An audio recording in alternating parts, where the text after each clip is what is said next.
The cable lateral raise is a staple in shoulder training, and it's one of the most practical mid-delt exercises you can do in any gym. But there are a few key things in form and execution that need to be done well in order to get the most out of your cable lateral raises. For our setup, there are going to be two main variables that can change depending on your personal preference, and I'm going to recommend you the ones that I use personally. First is cable height, so how high we are setting the cable. Traditionally, it was set at the bottom, the lowest. But recently, as time has gone on and hypertrophy training has advanced, we now set it up around hip level.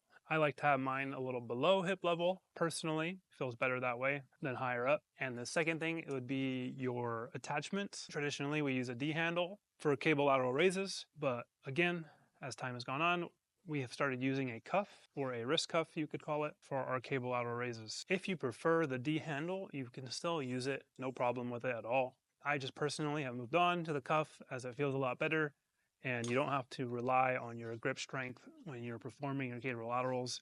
You can just drive your wrist into that cuff and it provides a stable and really smooth feel. So I'd recommend giving it a try if you haven't. So once we're set up with the cuff, strapped around our wrists, we'll get into position here. There are a few pointers that we're going to go through together. So first would be our foot position. Doesn't really matter that much. Obviously, you should just be stable. You're not going to be on one leg doing your cable laterals. Then you're going to stabilize yourself by grabbing on here. And then we're going to talk about torso position. So you can either be neutral. So we're here, we're neutral. Or I like to actually kind of lean forward a little bit when I do my cable laterals, as it puts me in a better and more friendly shoulder position. What I wouldn't recommend is being in a proud chest position, or slightly leaning back when you're doing your cable laterals like that. One thing you don't want when you do your cable laterals is for your wrists in like forearm position to be above your shoulder, and our hand should also stay in a pronated position, meaning your palms facing down. We don't want to be in a neutral position like this, or a supinated position, obviously, with our wrist, with our hand pointing upwards. So we're pronated for the most part, and we're just here. And towards you guys a little bit. We're here like this.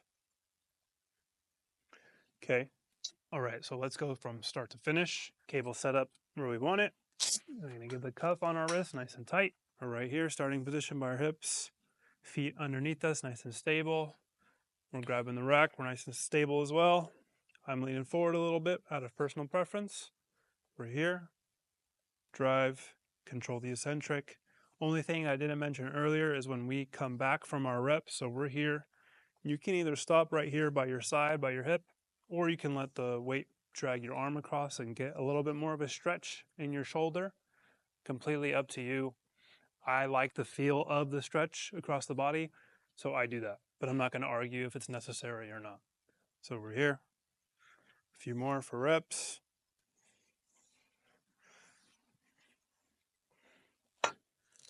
And that's pretty much it. If you found this helpful, feel free to drop a like and subscribe. I would appreciate it a ton. And if you have any comments, questions about the exercise, drop them down in the comments below. Or if you have any exercises that you would personally like me to go over, please feel free to drop those down below as well, and I'll bump them up on the priority list when it comes to making my videos. Have a great day.